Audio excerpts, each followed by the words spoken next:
Les sujets du jour de la revue fiduciaire.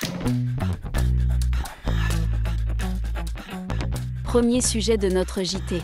De nouvelles mesures de simplification en vue pour les entreprises. Vous avez des idées pour simplifier la vie des entreprises ? Le ministère de l'Économie vous invite à les partager dans le cadre d'une consultation publique lancée jusqu'à la fin de l'année. La fiscalité mise à part, cette consultation vise à simplifier la vie des entreprises dans leur compréhension des normes, leurs relations avec les administrations et leurs démarches du quotidien. Des réunions publiques sont organisées pour recueillir les témoignages et suggestions des chefs d'entreprise sur le sujet. Ceux qui ne peuvent s'y rendre ont la possibilité d'apporter leur contribution en ligne. Les résultats des consultations seront rendus publics au mois de janvier. Les demandes formulées seront instruites ensuite pour que des mesures puissent être adoptées au cours de l'année 2024. Deuxième sujet de notre JT.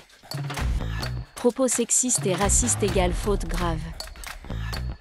Un employeur reprochait à un salarié d'avoir tenu des propos racistes et sexistes au sujet d'un ou plusieurs de ses subordonnés, en présence d'autres salariés, fait rendu d'autant plus grave qu'il occupait un poste à responsabilité. Il a licencié le salarié pour faute grave, ce que le salarié avait contesté en justice.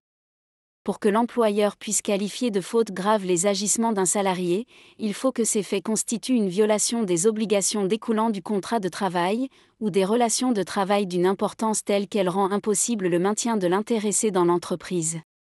Dans cette affaire, il n'y avait pas de doute sur la réalité des propos reprochés aux salariés, propos qui avaient été établis par des témoignages d'autres salariés. La Cour d'appel avait d'ailleurs souligné que les fonctions d'encadrement du salarié licencié exigeaient un comportement exemplaire en conformité avec le code de conduite de l'entreprise.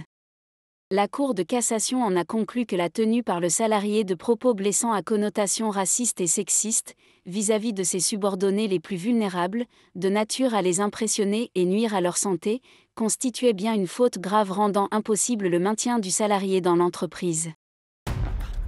Troisième sujet de notre JT. Charge déductible des revenus fonciers. Pour la détermination du revenu net foncier imposable d'un bien d'habitation loué nu, le propriétaire peut déduire certaines charges. Il s'agit par exemple des dépenses de réparation et d'entretien effectivement supportées et des dépenses d'amélioration afférentes au bien.